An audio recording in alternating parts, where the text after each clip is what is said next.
Bueno, hola, bienvenidos a un podcast que todavía no tiene nombre, pero que esperamos que pronto tenga. Y si alguien tiene alguna sugerencia, háganosla saber. Con mucho gusto se aceptan ideas, ¿no? Pero, ¿de qué se va a tratar este podcast? De platicar, de tratar de entender lo que estamos viviendo a nivel social, a nivel político, a nivel económico, etcétera, y de crear puentes de diálogo para mí, ¿no? Entre lo que está, los hechos que suceden en México todos los días y que nuestra audiencia tenga una perspectiva distinta. Y bueno, tanto Sofi como yo no pensamos igual, ¿no? Sin embargo, pues esperemos que de nuestra discusión, debate o a veces sí ponernos de acuerdo, pues alguien se quede con algo, ¿no? Para ti, a ver, platícanos, ¿tú qué quisieras que fuera este podcast, Sofi? Bueno, yo creo que es una combinación entre el entender y entretener, porque a veces la realidad política puede ser un poco abrumante y siempre es más entretenido cuando es una charla ligera y más como de chismecito político. Sobre todo Entonces, porque yo creo que a veces el debate en ciertos medios tradicionales, o uno, está muy ligado a intereses corporativos, o dos, está muy cargado en bandos, ¿no? Y entonces nos hace falta, a mí me encantaría pues que este fuera un espacio donde alguien pudiera decir, ok, yo no pienso o no estoy de acuerdo con esto, pero estoy viendo algo que tal vez me cambie la perspectiva un poquito, ¿no? Y nos ujú. permita tener una mesa de discusión en mi mundo imaginario como más madura y más sin tantos, qué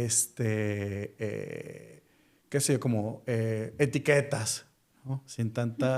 Sin tanta carga emocional. Ahora, yo sí quiero decir, yo quiero hacer un disclaimer aquí o una clarificación. Ujú.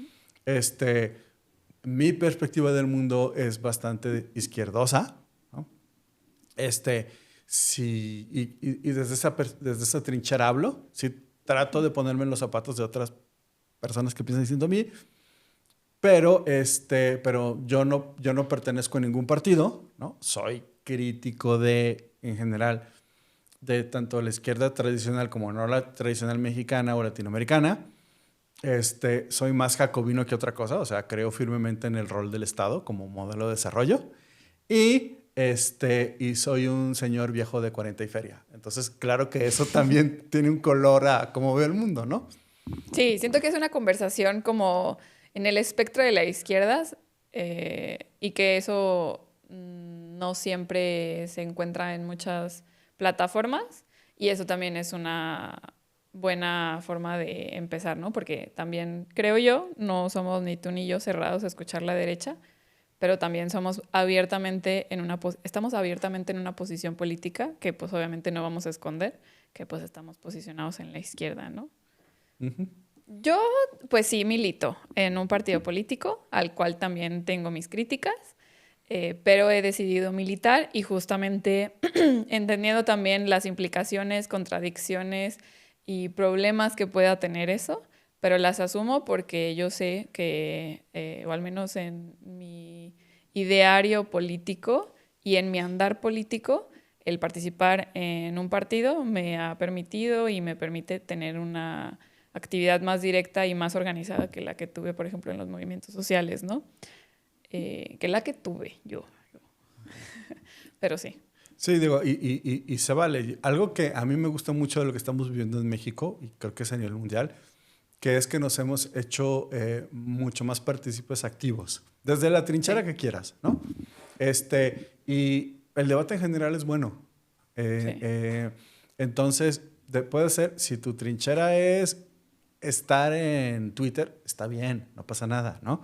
Pero creo que el hecho de que alguien tome la decisión de decir, ok, yo pertenezco a o entro en un grupo y trato de hacer acción política para que mis ideas tengan un espacio, es completamente válido. Solo me pone en cierta ventaja porque, pues, O desventaja, o ¿eh? desventaja, También, sí. ¿eh? Porque pues eso de estar también en la pulcritud de la militancia también tiene sus consecuencias.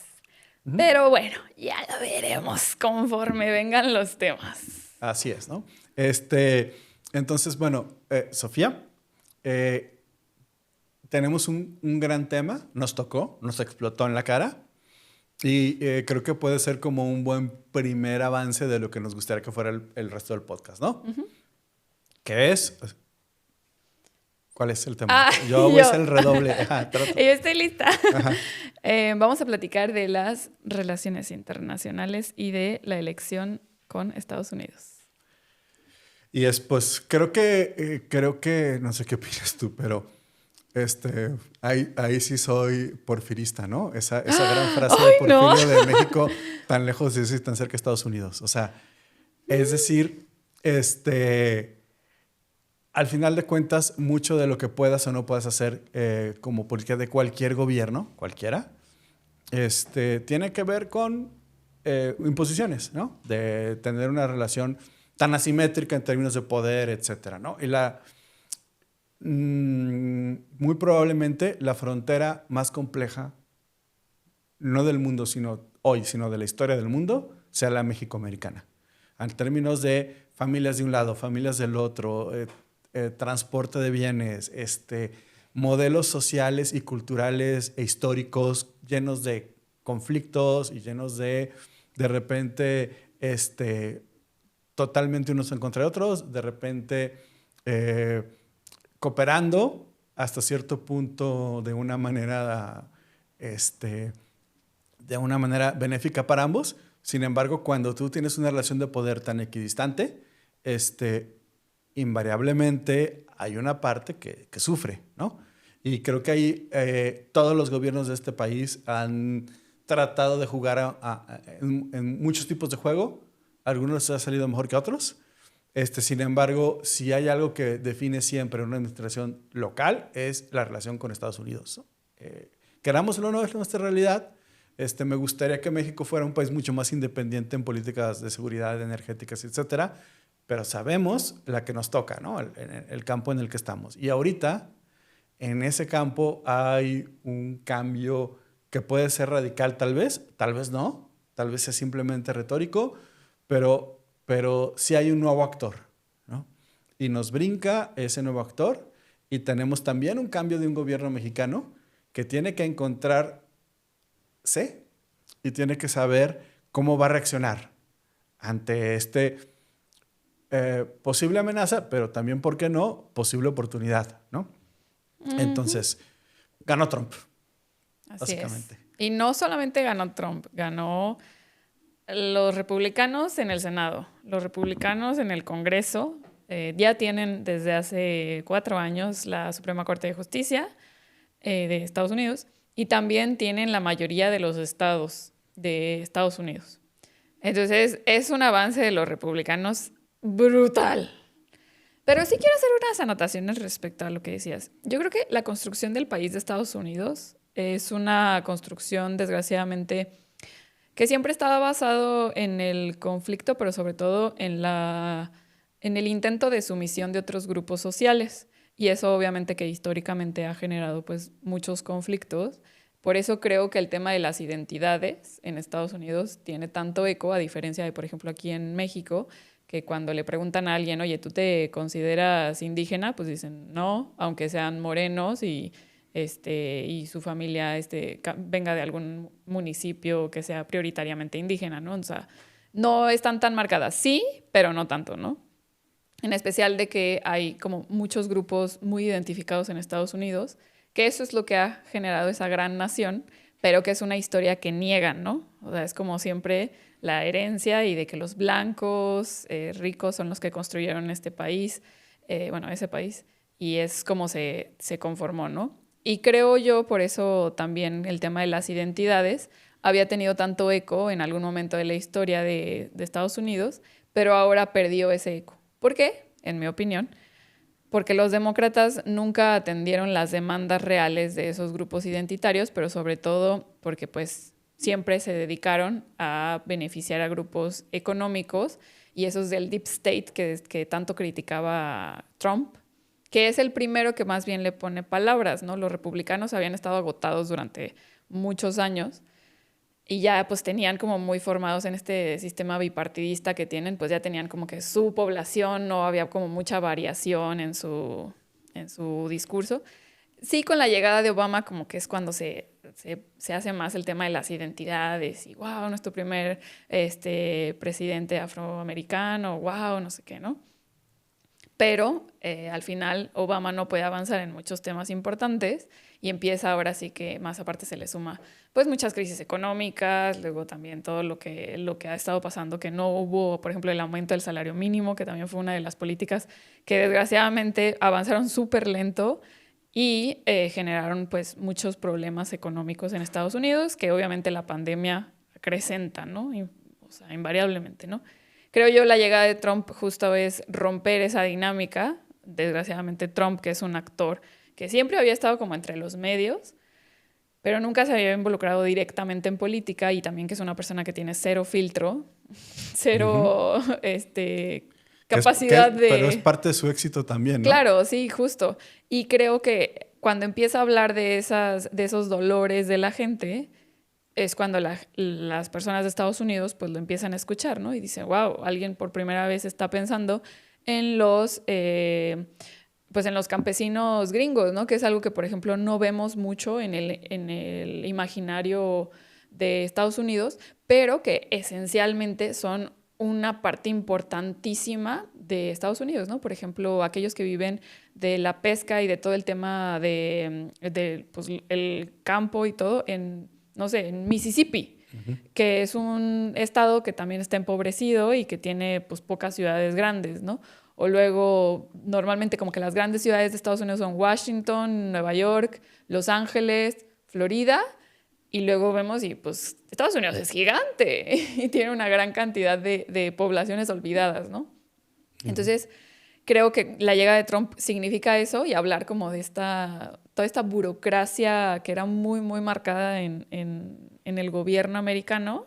Sí, que eso no quiere decir que la vaya a cambiar, pero habló Ajá. del tema, Habló, ¿no? exacto, y además también que habló mucho de ese sector económico que había estado olvidado durante mucho tiempo, tanto por los republicanos como por los demócratas. Oye, déjame agregarle algo que a lo que Ajá, estás diciendo que estoy muy de acuerdo contigo, sí. que es eh, también yo creo que hay un desgaste mundial Sí, del de un sistema modelo económico, sí. tecnócrata, neoliberal, etcétera.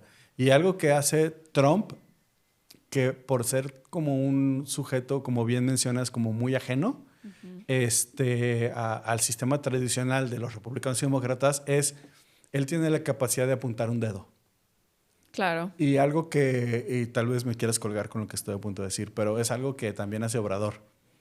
O sea, es decir, si uno dice The Swamp, el otro dice los fifís o los conservadores. O sea, es decir, cuando los demócratas, ¿a quién le apuntan el dedo si al final de cuentas ellos tuvieron un discurso como muy progre, pero de fondo viven de donaciones de corporaciones gigantes? Entonces, ni modo que le digas al trabajador al que le prometiste tal vez, digamos, a los movimientos de izquierda dentro de su partido, ¿no? Como lo que representa Sanders, etcétera.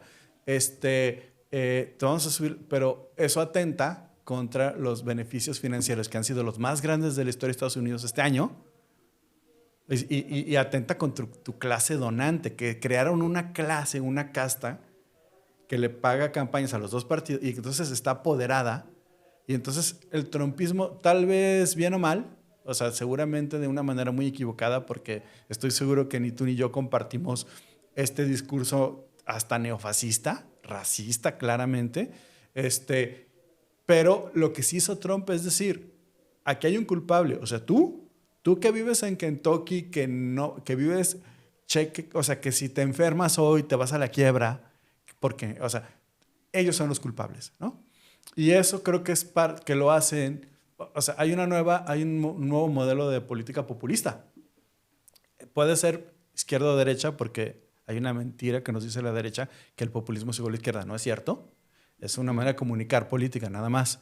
Milei es populista y es de derecha, ¿no? Entonces, a lo que voy es, yo creo que hay una especie de insatisfacción que vivió México hace unos años, en la cual la gente siente que no tiene opción, vote por quien vote. Entonces llega Trump Ujú. y te dicen, el problema no eres tú, el problema son ellos, The Swamp. Ujú. Este, y en ese sentido, le da un cauce a la insatisfacción.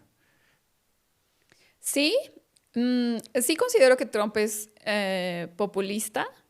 No creo de la misma manera que lo es Andrés Manuel. Creo yo que es muy diferente porque Trump es un outsider, o sea, es una persona que viene pues de la esfera del escándalo y de los negocios, entre comillas, porque ya sabemos de dónde viene Trump, ¿no? Es un heredero que siempre le llamó la atención, obviamente, la parafernalia de todo lo hollywoodense, por eso pues siempre estuvo involucrado pues con artistas, con modelos, con esto del Miss USA y todo eso, ¿no? Este, pero creo yo que esa es una de las virtudes de Trump. ¿Por qué? Porque el modelo de Estados Unidos del bipartidismo estaba agotado. En el sentido que, o sea, tú criticas sí a los demócratas, pero los republicanos no lo estaban haciendo diferente.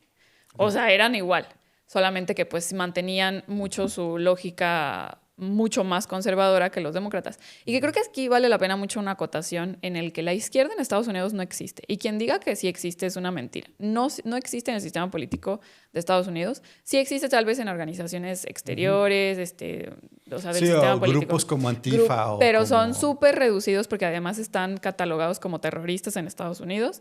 Entonces son, o sea, se tienen que ahí medio esconder. Y la realidad es que en la discusión, tanto en la academia como en la discusión de cualquier persona, en la discusión pública, pues, de Estados Unidos, la izquierda no existe. No en el sentido que existe, por ejemplo, para los países latinoamericanos o en Asia o incluso en África, y ya no digamos en Europa. O sea, la izquierda no existe en Estados Unidos. O sea, es un centro y una derecha. Eso es lo que hay. Entonces, no creo yo que podamos hablar de una izquierda verdadera, ¿no? Y los demócratas, pues sí siento que agarraron el tema de las identidades porque son un poco más abiertos en algunos aspectos, en algunas agendas, pero nunca atienden las agendas de fondo, ¿no? Que son estas agendas importantes que tienen que ver con el tema de clase o simplemente, pues, temas ya más... problemáticos, ¿no? Como, pues, ¿qué vamos a hacer con las trabajadoras sexuales? ¿O qué vamos a hacer ya con el tema de la educación pública para todos, de hasta la universidad? ¿O de la seguridad social para todos y todas? Que es increíble, ¿no? Que un país que gasta en armas Sí. lo que gastan en una guerra eterna Sí. no pueda darle unas semanas de descanso a una mujer que tiene un niño. Sí, no, es impresionante, ¿no? O que toda la cantidad de enfermos que terminan estando sumamente endeudados en Estados Unidos, que es una tragedia, ¿no? Fíjate, algo de izquierda que tuvimos es con ¿cómo se llamaba este hombre? ¿Bernie Sanders? No, Bernie sí lleva una carrera siempre, a él siendo abiertamente socialista. Que él es independiente, ojo, no cabe entre los demócratas. Pero él es demócrata. Él participa en el Partido Sí, Demócrata. ajá, sí. Pero sí se declara como muy fuera de la lógica demócrata. Pero también hay algunas cosas que criticarle a Bernie, creo. Pero también, entendido. No, pero me refiero a quien estuvo en la carrera presidencial contra Bush. ¿Cómo se llamaba? ¿Moore? Contra Bush, ¿era John Kerry? No. No.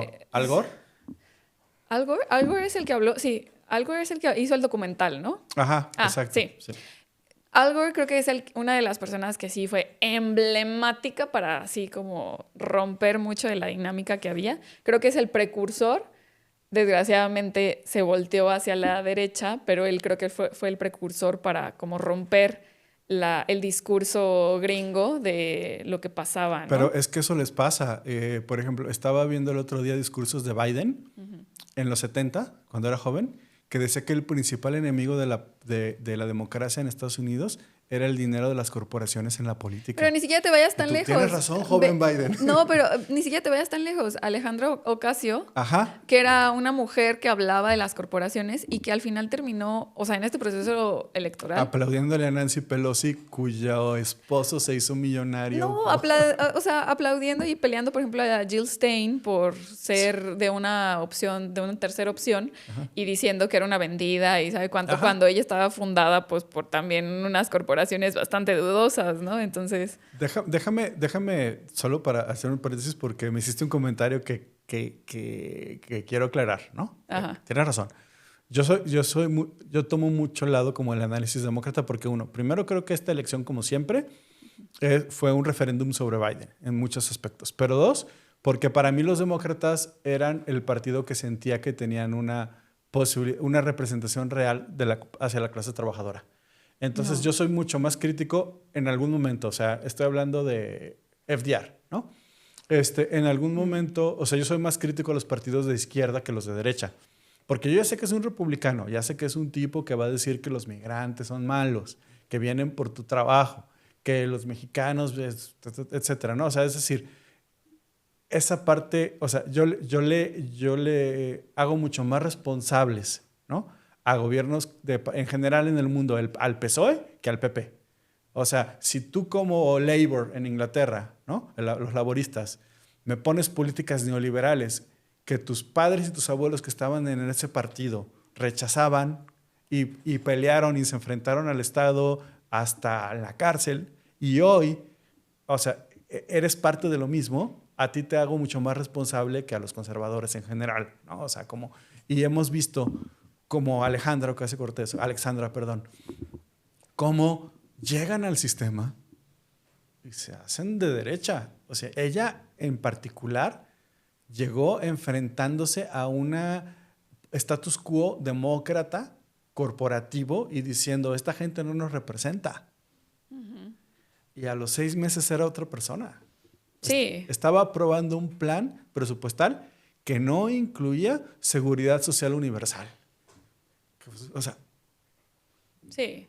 Pues se la comió el poder, ¿no? La dinámica de poder de Estados Unidos, que yo creo que es súper fuerte, porque sí es cierto de que existe todo un lobby de diferentes industrias, tanto desde la farmacéutica hasta la armamentista, que se dedican a estar sobre los congresistas, sobre los senadores, sobre los gobernadores incluso, y que sí creo que, obviamente, en la lógica en la que Estados Unidos, desde unos años, creo que desde los 70s para acá, me atrevería a decir, pues se ha encargado de privatizar cada uno de los sectores, ¿no? Si algo se había construido tal vez gracias a las Panteras Negras o tal vez hacia muchos movimientos sociales que hubo en los 70s, pues lo destruyeron porque pues criminalizaron justamente todo lo que tenía que ver con la izquierda, ¿no? Esta lógica de lo que se vivió durante la Guerra Fría impactó muchísimo en la discursiva de Estados Unidos, que ahora nos demuestra pues que tiene una palestra de diálogo que no incluye para nada a la izquierda, ¿no? O sea,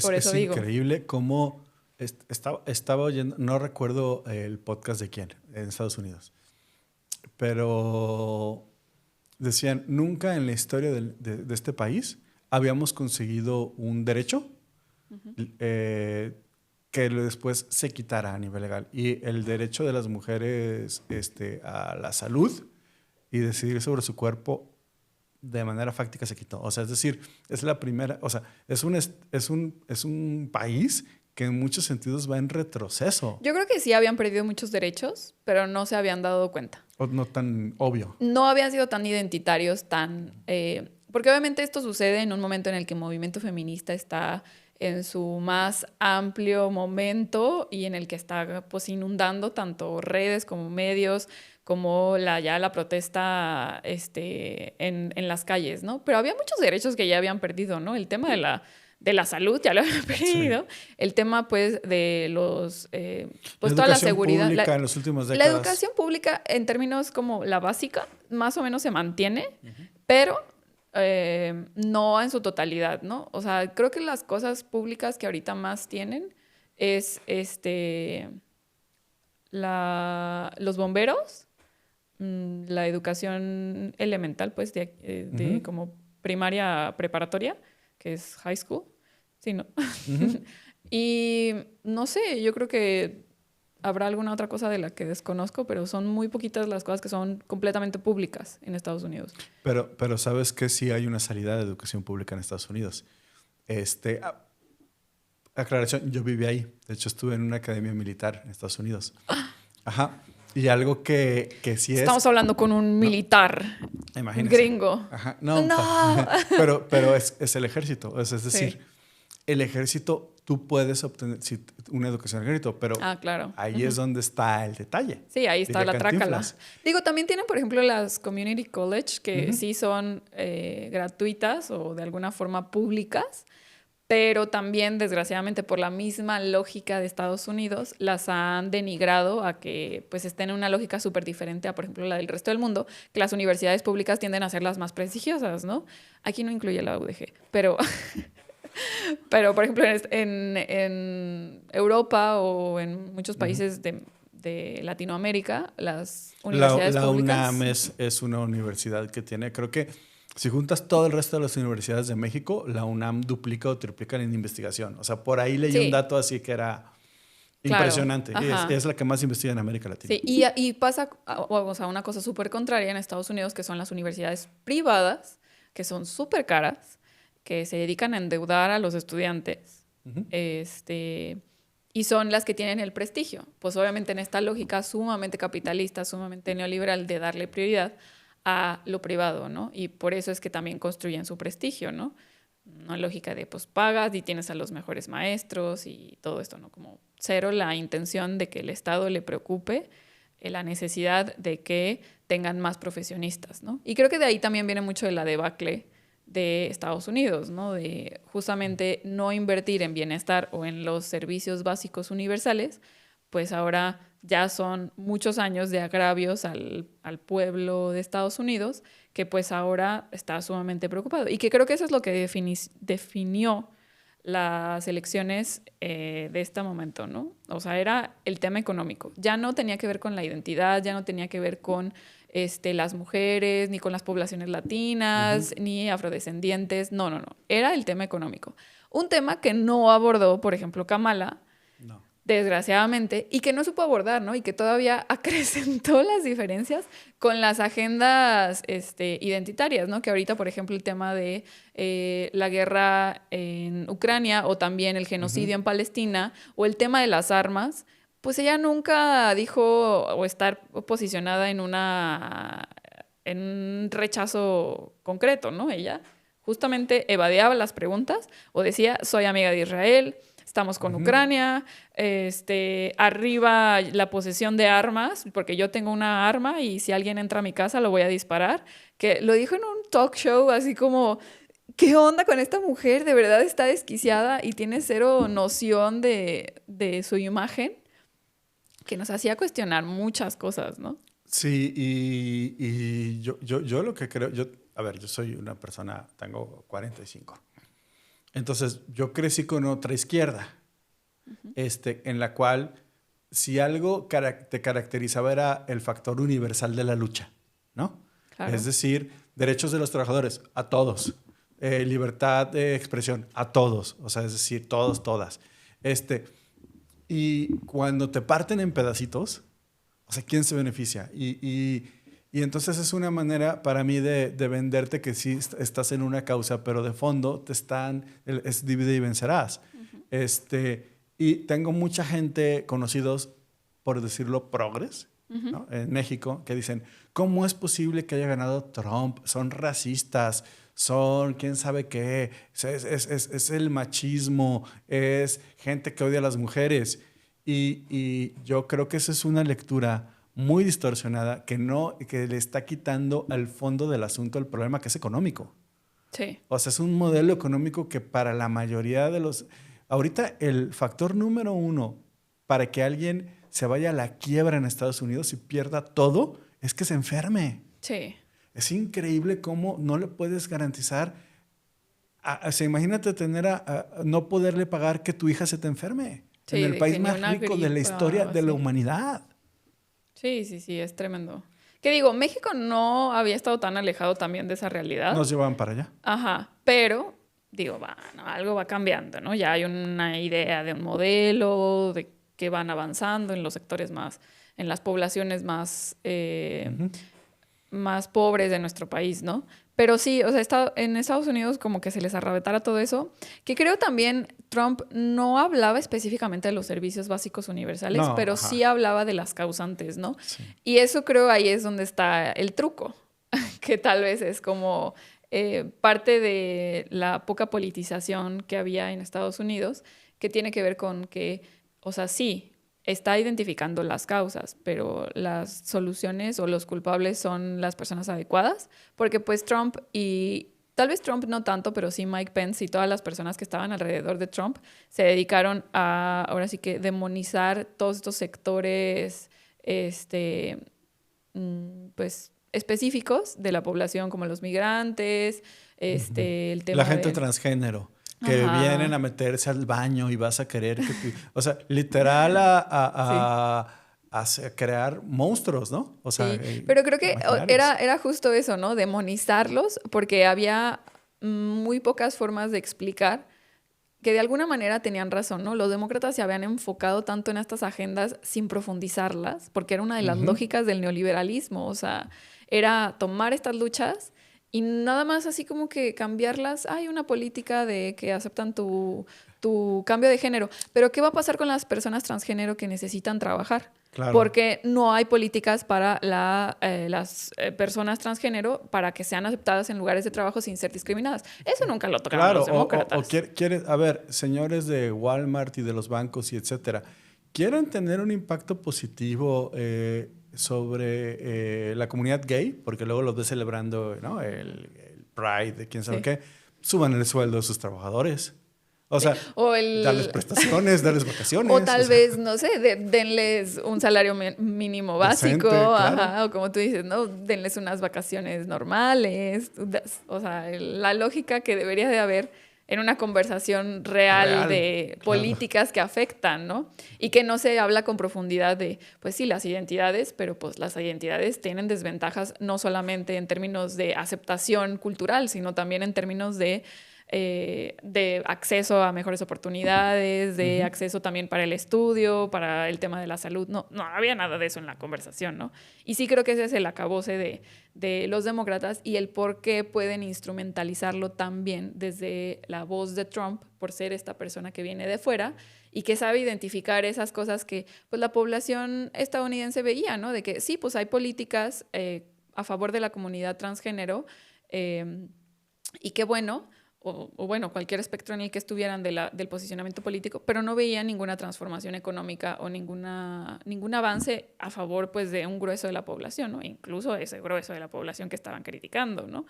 Entonces creo yo que es como tan fácil para Trump y obviamente que se le acercan los sectores republicanos más conservadores y se Ujú. acercan a él y obviamente tienen ahora sí que un discurso mucho más estructurado con un culpable o varios Ujú. culpables que no están tan orientados a pues las soluciones que probablemente veríamos tal vez desde una izquierda, ¿no?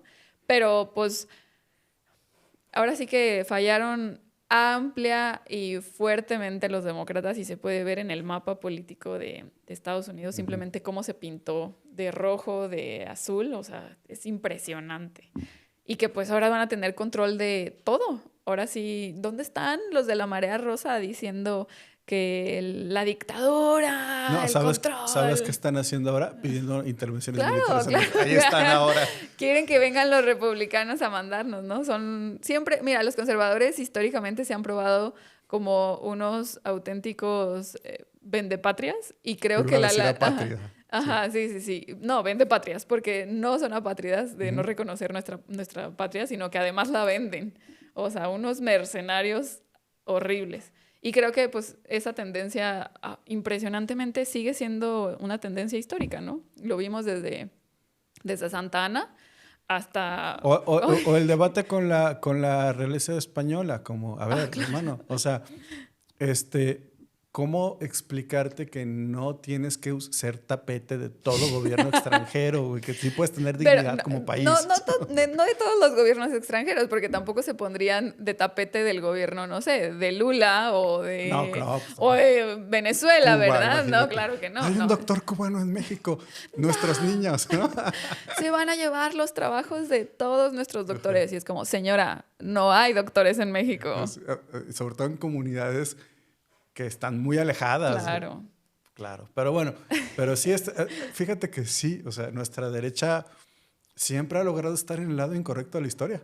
Exacto. O sea, en el lado de que no haya una constitución, que no haya derechos universales, que las mujeres no puedan votar. Bueno, ahí están. Ahí siempre contamos con nuestros conservadores para hacer lo contrario a lo que sería éticamente elemental, correcto. Sí, y creo que ahora sí los vemos desgastados en un momento asombrosamente histórico en el que la izquierda de nuestro país está teniendo mayor alcance en la discusión, mayor alcance obviamente en las posiciones y en los cargos públicos, lo cual creo que es maravilloso. Pero también creo que vemos en Estados Unidos ese reflejo de hacia dónde van los conservadores de México, ¿no? Sí. No veíamos ¿cómo se llama? Verástegui, Ajá. que estaba impulsando a Trump. Sí, y claro. decía, sí, aquí están los mexicanos, Trump, para ti. Y era como, a ver, ese señor no representa a nadie, pero sobre todo, pues qué peligroso, ¿no? Que están el huevo de la serpiente, ¿no? Que lo hemos dicho muchas veces dentro de la conversación, que el PAN a veces no se da cuenta de que está incubando el huevo de la serpiente cuando utiliza los discursos de odio, ¿no? Cuando invita Afortunadamente, aquí ¿cómo se llaman la ultraderecha española? claro, a Vox. Es increíble. Sí, sí, sí. Y desgraciadamente tienden a polarizarse algunos sectores cuando no encuentran, no tienden a tener victorias electorales, tienden a polarizarse o a irse a los extremos, porque pues obviamente es la desesperación, ¿no? Quien grita más gana a nivel Claro. interno, o sea, Sí. dentro de los propios espacios. O simplemente porque son espacios que tal vez no están explorados, ¿no? Yo afortunadamente creo que nuestra población mexicana, incluso dentro de la derecha, no está o no le resuena tanto el discurso tan de extrema derecha, pero también no me parece tampoco ético explorarlo, porque pues son cosas que se construyen, no es algo que simplemente pasa de un día para otro. Entonces, pues sí creo que es algo que al menos se debe de cuidar, ¿no? Y que este discurso y esta cercanía con los sectores ultraderechistas de España, o incluso los vemos ahora muy pegados a Estados Unidos, a Trump y a todo esto, pues es peligroso, ¿no? Que afortunadamente creo que Trump va a ser... creo que no le conviene tampoco pelearse.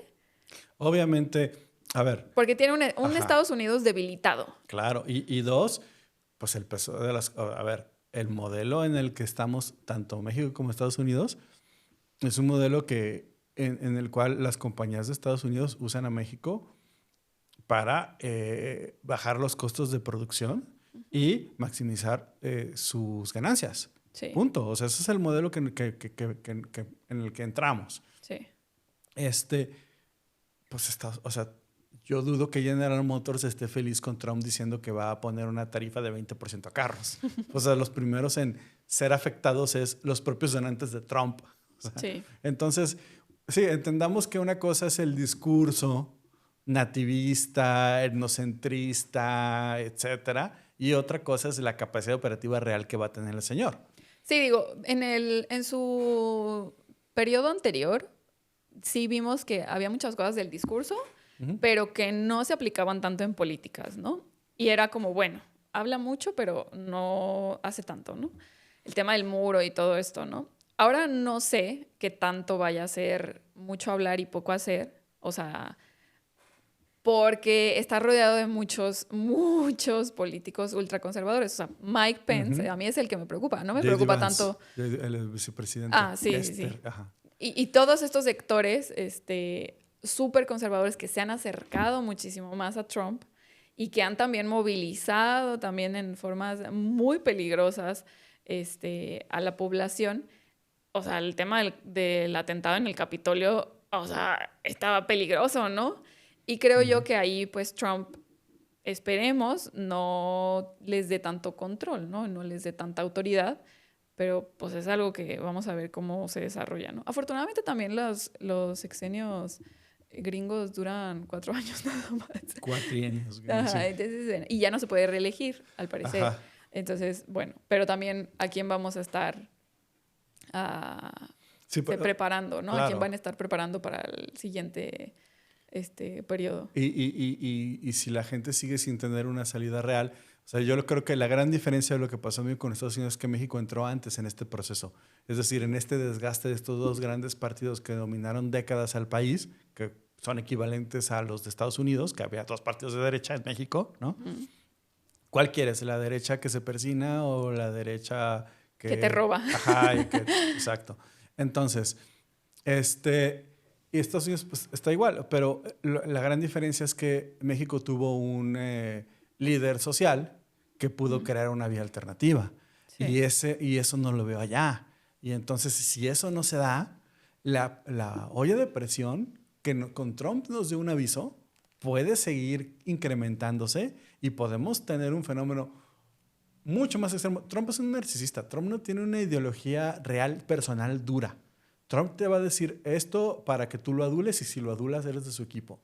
Pero puede que sí llegue alguien, como bien dices, real, que sí tenga una ideología de ultraderecha, que sí quiera encarcelar todavía más gente, que sí quiera una guerra global.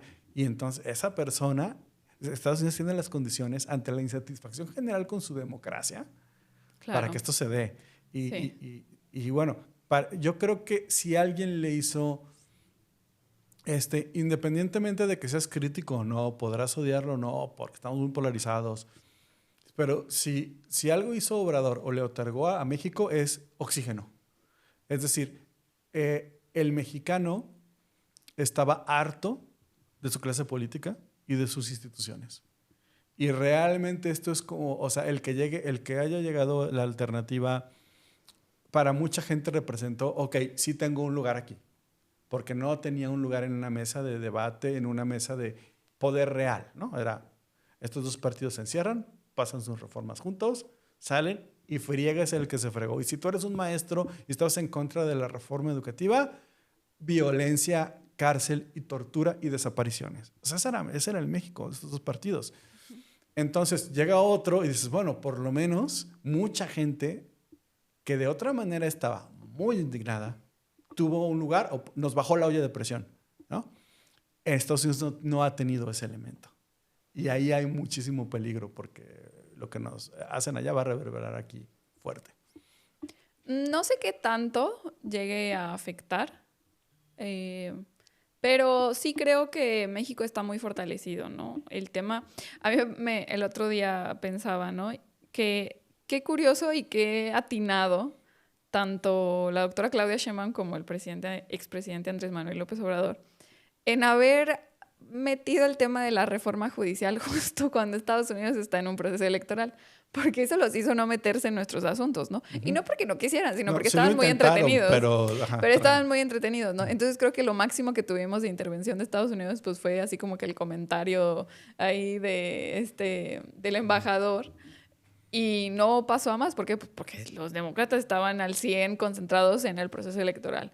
Y creo que eso fue una gran ventaja para nosotros porque tal vez en otro momento político o de geopolítica podría haber sido más complicado, ¿no? Con la amenaza tal vez. A ver, me estás diciendo que Estados Unidos y sus intereses alguna vez han entrado a América Latina a desestabilizar gobiernos. Por supuesto.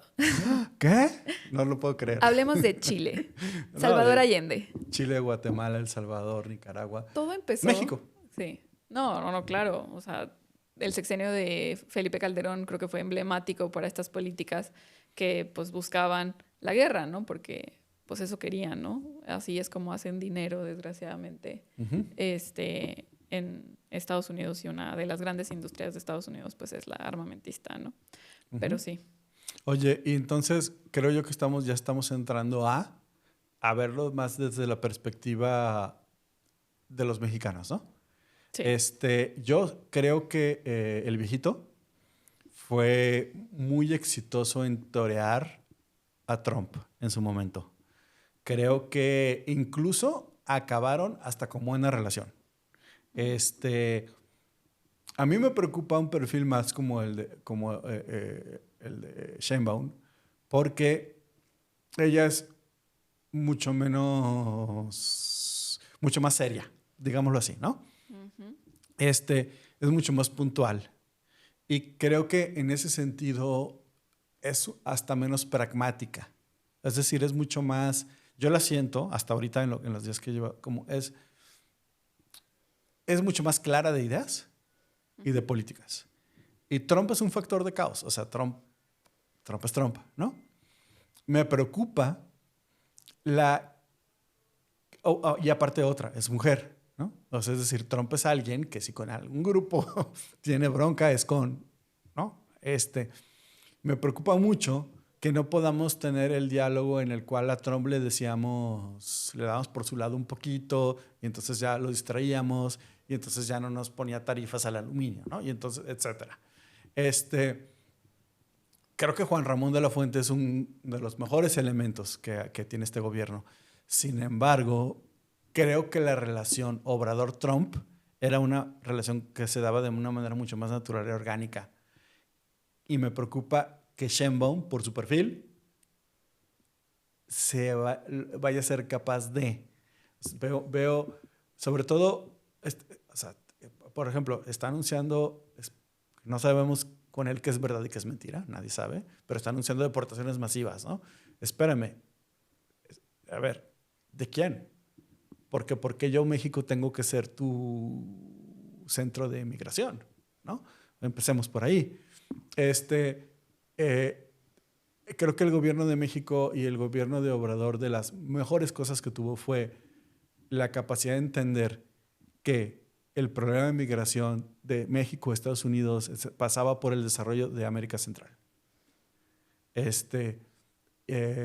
Pero también es cierto que los cárteles mexicanos como han hecho un gran negocio del trato de personas, ¿no? De la trata de personas. Entonces, y también es cierto que nuevo mundo en el que entramos tiene el factor fentanilo, y el factor fentanilo fue importantísimo como parte de la campaña para decir migrantes malos. Y vamos a tener que, con eso no lidiamos en la campaña original de Trump. Diría yo que tal vez hay una concepción errónea de lo que puede hacer la doctora Claudia Sheinbaum. Yo creo que tiene muchas capacidades. Probablemente veamos como una relación más de iguales a la relación que tuvo Andrés Manuel López Obrador con Trump en su tiempo, pero yo creo que pues tampoco es como que siempre fue positiva. O sea, no fue. No, y o sea, creo yo que la posición y el tema que fue lo que marcó la diferencia, porque también marcó que la relación con Biden fuera diferente, y es que teníamos un gobierno que por primera vez en la historia, o al menos en los últimos 30, 40 años, se asumía un igual al gobierno de Estados Unidos y que no aceptó las políticas que siempre quiso imponer Estados Unidos en México, ¿no? Creo que esa es una de las diferencias más brutales, y es que obviamente si ves que, por ejemplo, los priistas y los panistas iban y se ponían de pechito con los gringos, pues obviamente que los iban a mangonear, ¿no? Sí, aquí vino, solo haciendo un ejemplo de lo que dices, recuerdo cuando vino John Kerry a hablar de energías verdes y lo llevaron a ver Sembrando Vida. Y se tuvo que dar el tour en Sembrando Vida, claro, y tuvo que aceptar que el programa era muy valioso. Sí, pero otra cosa. Claro, y era justamente, por ejemplo, esto que decías de la inversión en Centroamérica, es algo que nunca logró el presidente. O sea, sí logró una inversión menor a la que se esperaba, porque Andrés Manuel tenía muy claro que quería que hubiera una inversión grande en Centroamérica para poder, pues, hacerle frente a las políticas sobre todo, de hambre, ¿no? Entendiendo que mucho del problema era causa de Estados Unidos, ¿sí? Exacto. Así, esa intervención de la que hablábamos hace rato. Detallitos como imponer dictaduras y hacer guerras civiles tal vez tengan un impacto en que la gente se vaya. Obvio, ¿no? Y también pues temas de políticas económicas, ¿no? De la cerrazón incluso del propio Estados Unidos respecto a las importaciones, o no permitir que se desarrollen ciertos gobiernos, ¿no? Pero sí, creo mucho en eso, y que creo que la doctora Claudia Sheinbaum en realidad es una ventaja para ella, que tiene pues el respaldo de casi toda Latinoamérica, y que también sí siento que su estilo es diferente, pero tampoco creo que sea un estilo que vaya a caer en el hermetismo, porque nos lo ha demostrado, ¿no? Obviamente había un hermetismo con el tema de la reforma judicial, pues porque era algo que, para empezar, la reforma no se aprobó estando ella en el gobierno. la firma la propuesta del presidente Andrés Manuel López Obrador. Obviamente todas las implicaciones, las leyes secundarias, bla, bla, sí le tocan a ella. Pero de todas formas creo que, o sea, era una posición que ella tenía que asumir, ¿no? O sea, porque era también algo con lo que nosotros hicimos campaña, ¿no? Pero no creo que tenga ese hermetismo. La hemos visto, tal vez, no hemos visto tanto de sus relaciones internacionales, lleva apenas un mes. Pero yo creo que sí va a tener muchos positivos, porque al final, pero nada más termino esa historia, este tema, que creo que la doctora Claudia Sheinbaum tiene un tema de las relaciones económicas mucho más con todos los detalles aquí, y que además tiene un enfoque en el que se profundizan todo el desarrollo económico en México, ¿no? Y esto de las inversiones, de llamarlas inversiones extranjeras, que de por sí ya habían mejorado en el gobierno del presidente Andrés Manuel López Obrador, creo yo que ahora se van a profundizar todavía más en una lógica de justicia, en el que no sean solamente transnacionales que vienen a explotarnos, sino de que vengan y dejen y hagan todo de manera adecuada, ¿no? No, creo que su perfil es muy distinto al de Obrador en el sentido de que ella tiene mucha experiencia tanto estudiando como trabajando en proyectos internacionales en términos de energía y desarrollo, sobre todo energías verdes, alternativas. Y desde el simple hecho de que hable inglés, o sea, es decir... Ay, no. No, claro, porque, a ver, o sea, ¿qué información te llega cuando tú eres un presidente? O sea, presidentes como Trump es alguien que es famoso por ver 7 horas diarias de televisión, una cosa así, ¿no? Creo yo que el que hables en el idioma de tu interlocutor te ayuda, siempre. O sea, creo que, ojo, no es por decir que tiene que un presidente mexicano hablar inglés per se. También el gringo pudiera hablar español, ¿no? Pero sin embargo, sí creo que poder decir, tú sabes las puertas que te abre cuando hablas con alguien de Francia y le dices 3 frases en francés. O cuando alguien viene a México. Pero eso es una cortesía sí, por también. Eso. Pero al final de cuentas, o sea... ¿Por qué no estamos aprendiendo chino? ¿Por qué no deberíamos. Sí, no, claro. Sí, a lo que voy es eso. Deberíamos. O sea, sí. creo que en ese sentido, o sea, la persona de Sheinbaum, ¿no? Te habla de alguien que está mucho más conectada con lo que está pasando a nivel global en términos de investigación, desarrollo, etcétera. Y creo que el gobierno de Obrador vio mucho hacia adentro. Creo yo que en ese sentido estoy de acuerdo contigo en que Sheinbaum empieza desde una plataforma distinta en la cual el gobierno anterior exigió respeto, que no había pasado. A mí lo que me gustó, yo sí veo que había empatía directa a Obrador, Trump, que todavía no sé si vaya a haber aquí, pero me gustó mucho el primer comunicado de México, o sea, me dio tranquilidad, en el cual ella dijo, tuvimos una llamada cordial, una comunicación cordial, y la postura del gobierno mexicano es respetar la soberanía de Estados Unidos y que se respete la de México. O sea, es decir, partimos de una negociación entre iguales, por lo menos a nivel discursivo, pero el discurso también es fondo. Pero es que es algo que además le conviene a Estados Unidos. O sea, a Trump le conviene ese posicionamiento porque obviamente le da legitimidad, pero sobre todo él busca que también lo aprueben otras naciones. Si recordamos el periodo en el que estuvo Trump, no se peleó con muchos países como lo hizo, por ejemplo, Biden, sino que fue una relación, o sea, los constantes encuentros con pues no sé si se le dice presidente, pero con Kim Jong-un, el de Corea del Norte. Corea del Norte. Sí. Que eso pues nos habla de una cuestión, de una política internacional diferente a la que habíamos visto en Estados Unidos, ¿no? Pero sí creo que no le conviene. O sea, no creo que Estados Unidos, y mucho menos creo que Trump quiera pelearse con México, porque no le conviene, porque ellos dependen de México, al igual que nosotros también, pero México ha diversificado un poco más sus fuentes de importaciones y todo. Sigue siendo obviamente altamente dependiente, pero de todas formas creo yo que ha estado como construyendo caminitos también, ¿no? Entendiendo, ¿no? Pero sí, claro. Incluso el tema creo que siempre ha sido muy importante, ¿no? Lo del Tratado de Libre Comercio, ¿no? Que hablaban de una renegociación y todo esto. Pues eso también va a ser interesante porque creo que incluso le puede ser conveniente a México en Exacto, algún en sentido. un contexto de crisis puede haber Sí. oportunidades, que es lo que a mucha gente ahorita que se está rasgando las vestiduras creo que no entiende. Es decir, a ver, si es que Trump ha dicho esto de los mexicanos, etcétera. Sí, pero si tú ves su historia desde que su primera campaña presidencial, Trump ve a China como su principal competencia. Porque Es lo decir, es. sí, claro, porque entonces, en ese contexto, México juega un papel clave. O sea, entonces, entendamos que esto puede generarnos una posición de más poder negociatorio si lo hacemos bien, ¿no?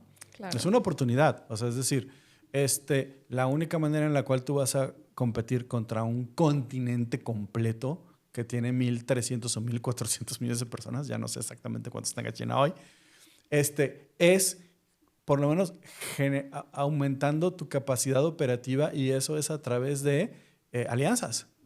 Claro. Esa es la única manera. Y dos, estamos ante un mundo en el cual el modelo, por decirlo, civilizatorio anglosajón, diagonal Francia, Alemania, ¿no? Por decirlo así, en el cual la pérdida del contrapeso soviético, etcétera, creó como un mundo muy unipolar por unas décadas. Y ya viene de regreso la multipolaridad mundial. Y yo creo que si alguien lo sabe es Estados Unidos. O sea, Estados Unidos sabe que lo que está pasando a nivel de BRICS es algo que y el propio Trump ha sido muy crítico de la OTAN y la Comunidad Europea. Sí. Entonces hay un cambio de políticas que va a un mundo multipolar. Que también creo que busca mucho que el presupuesto, por ejemplo, deje de estar tanto en la guerra armamentista. Bueno, con estas declaraciones que veíamos de dejar de estar en Ucrania, que también hablaba un poco de pues, no invertir tanto en la guerra. Yo creo que eso es algo que vamos a ver si realmente cumple, A ver si es porque cierto. hay muchos intereses económicos en la guerra, tanto en la de Ucrania como en el genocidio palestino. Pero sí creo que pues vamos a ver un Trump que va a estar un poco diferente. Pero de todas formas creo que México está fortalecido porque no es el mismo México que tuvo Andrés Manuel López Obrador. Es un México que tiene una actividad política mucho más diversificada. Es un México que, por ejemplo, tiene un grupo de empresarios más fuerte que está también respaldando un poco más al gobierno, porque ya vieron que las políticas no eran tan perjudiciales para ellos. Vemos también una población sumamente activa y súper involucrada en la política, y creo yo que eso es muy positivo para cualquier decisión que tome el gobierno de México. En este caso, pues la doctora Claudia Sheinbaum, que creo que tiene una visión de pues, que se siga respetando a nuestro país, pero sobre todo de tener buenas relaciones, porque también entendemos el peso económico que tiene, por ejemplo, Estados Unidos en nosotros, y no se trata de romper esas relaciones, sino de fortalecerlas, ¿no? Y creo también Trump no va a ser lo suficientemente tonto para De fondo es muy debilitarlo, pragmático. ¿no? O sea, Sí. Trump, mucha gente no entiende por qué está donde está. Y Trump está donde está porque podrá tener un discurso, pero de fondo es una persona muy pragmática. Oye, fun fact. ¿Tú sabes quién fue la primera persona, el primer mandatario que le habló a Trump para felicitarlo? No. Víctor Orbán de Hungría. ¿Sabes quién fue el segundo? ¿Quién? Zelensky. ¿Y el tercero? Netanyahu. Mira, qué curioso. Ajá. Lea usted como quiera la información, pero sí. Sí. Y luego Milei hizo un video terrible. Que luego hablemos de Argentina, porque es un tema. Pobrecito Saludos de si alguien Argentina. nos ve de Argentina. Sí. Saludos. Pero Pobrecitos a los y las argentinas. pues sí. Bendiciones. Pues se nos acabó el tiempo, Sofía. ¿Algo Tiempo. más? No, yo creo que abarcamos muchos temas interesantes. Pero pues seguiremos platicando sobre esto y más. Esperamos que este canal sirva para algo, sirva para que dialoguemos juntos, ¿no? No nos satanicemos los que pensamos distinto unos a otros. Esperamos de repente tener aquí a personas que piensen distinto a nosotros y tener un debate interesante, ¿no? Creo que podemos aprender de todos aquí. Claro que sí. Muchas Entonces, gracias. No, pues gracias a todos por habernos visto. Bye. Adiós.